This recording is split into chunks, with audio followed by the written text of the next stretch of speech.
नमस्कार विद्यार्थी मित्रांनो, ग्रो अकॅडमी या यूट्यूब चॅनलवर व आपल्या ग्रो अकॅडमी पुणे ॲपवर तुमचे मनापासून स्वागत आहे.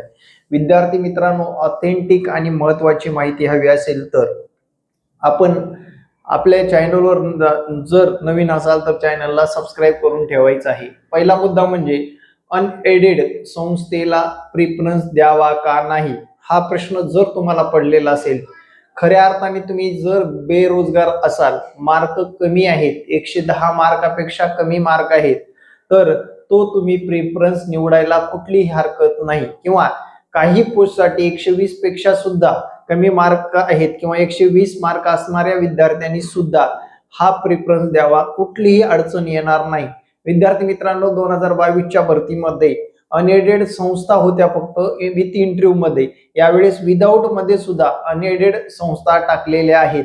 महानगरपालिकेची जागा असेल तर त्यांनी सांगितल्याप्रमाणे त्यांचं पेमेंट वेळेवर होतं, व्यवस्थित होतं, जेणेकरून आपल्या हातामध्ये एक नोकरी सुद्धा असते. त्यामुळे अनएडेड संस्थेला सुद्धा कमी समजू नका. त्यांनी सांगितल्याप्रमाणे पेमेंट सुद्धा वेळेवर होतं, व्यवस्थितरित्या होतं. फक्त आपल्याला जर संधी मिळायच्या तर दुसऱ्या टप्प्यामध्ये आपण खऱ्या अर्थाने जर थांबायचा विचार केला असाल तर दुसऱ्या टप्प्यामध्ये विद्यार्थी मित्रांनो, माझ्या अनुभवातून सांगतो, दुसऱ्या टप्प्यामध्ये पहिल्या टप्प्यापेक्षा जास्तच मेरिट लागलेलं दिसून येईल.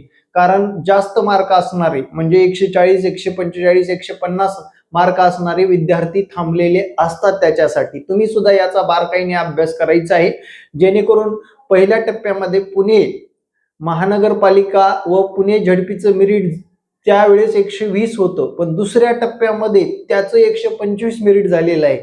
अनुभव सांगतो, मी सुद्धा पहिल्या टप्प्यामध्ये 2022च्या भरतीमध्ये थांबलो होतो, पण दुसऱ्या टप्प्यामध्ये मला त्याचा परिणाम भोगावा लागला. त्या कारणास्तव पुणे सोडून मला कोल्हापूर या ठिकाणी मिसेससाठी नोकरीसाठी यावं लागलं. ह्या गोष्टी काही तुमचा स्वतःचा निर्णय आहे, मी एक सल्लागार म्हणून तुम्हाला आत्ताच सुचवतो. आणि अनएडेड संस्था सुद्धा द्यायला हरकत नाहीये.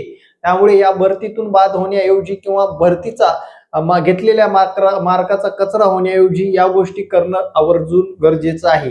आता विद्यार्थ्यापुढे बराच मोठा प्रश्न पडलाय की परत प्रेफरन्स द्यावे का, परत त्याच प्रोसेस करावे का. आजच्या या व्हिडिओमध्ये तेच पाहणार आहोत. विद्यार्थी मित्रांनो, स्वप्रमाणपत्र भरत असताना बऱ्याच लोकांना सल्ला देण्यात आला की बाबा तुमच्याकडे डोमेसाईल नसेल तर तुम्ही ओपन मध्ये जाल. आणि बरोबरच झालं.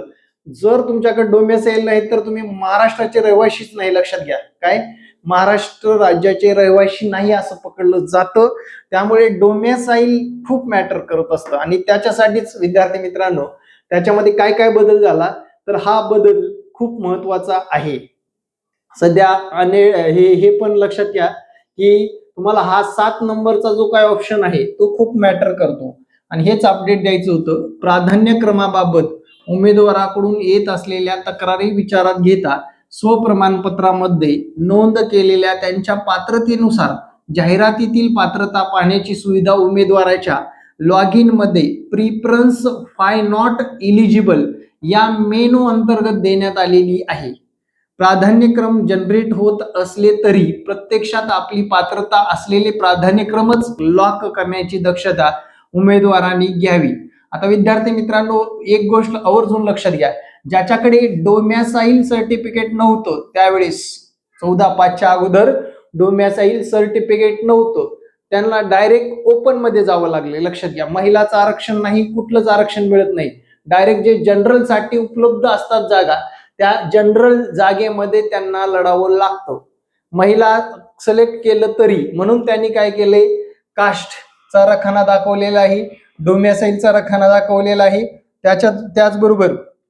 त्याचबरोबर कास्टचा डोमॅसाईलचा रखाना दाखवलेला आहे. त्याचबरोबर समांतर आरक्षणामध्ये सर्व गोष्टी दाखवलेल्या आहेत. म्हणजे प्रकल्पग्रस्त, भूकंपग्रस्त या सर्व गोष्टी दाखवलेल्या आहेत. कालच्या 2-3 दिवसामध्ये 1-2 विद्यार्थ्यांचा कॉल आलेला आहे. मिस्टरांच्या नावावर काय होतं, प्रकल्पग्रस्त होतं, पण परीक्षा झाल्यानंतर मी स्वतःच्या नावावर म्हणजे कॅन्डिडेटच्या नावावर, इतरांच्या नावावर प्रकल्पग्रस्त स्वतःच्या नावावर करून घेतलेल्या काही केसेस आहेत.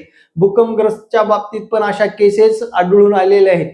त्यांना संधी मिळेल का, तर विद्यार्थी मित्रांनो, 14/5च्या अगोदरचे तुमचे सर्व डॉक्युमेंट असणं गरजेचं आहे.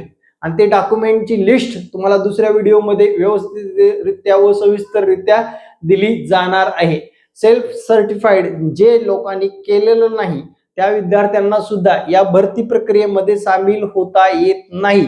आता दुसऱ्या टप्प्याला त्यांनी जर चान्स दिला, म्युझिक आणि कला जे काही क्रीडा आणि कला यांच्या जागा येणार आहेत म्हटल्यानंतर विद्यार्थी मित्रांनो नक्कीच त्या दुसऱ्या टप्प्यामध्ये स्वप्रमाणपत्रासाठी नक्कीच ते काय करतील, सर्वांसाठी खुलं करतील व स्वप्रमाणपत्र नोंदवून घेतील. पण विद्यार्थी मित्रांनो हे एवढं मोठं नुकसान होण्याचं कारण म्हणजे आपण शिक्षक भरतीला हलक्यात घेणं असंच म्हणता येईल. आणि विद्यार्थी मित्रांनो जर तुम्ही याच्यातून सुद्धा जर तुम्ही सुटू शकला नाहीत किंवा डॉक्युमेंट तुमच्याकडे व्यवस्थित नाहीत, सरळ सिंपल आहे, TIT 4 ची तयारी करा.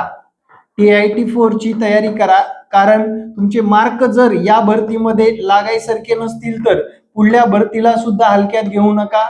पुंडे सरांचा क्लास चालू आहे, तुम्ही या संपर्क क्रमांकावर संपर्क साधायचे, क्लास लावू शकता. परत एकदा नंबर देतो म्हणजे तुम्हाला लक्षात येईल, 9665484048. सद्यस्थितीमध्ये अनएडेड संस्थाला जे की कमी मार्क आहेत, मी सांगितल्याप्रमाणे त्यांनी लवकरात लवकर जॉब मिळवायचे, शिक्षक व्हायचंय आपल्याला, तिथे जर जाऊ इच्छित असाल तर मित्रांनो बिंदास जावा.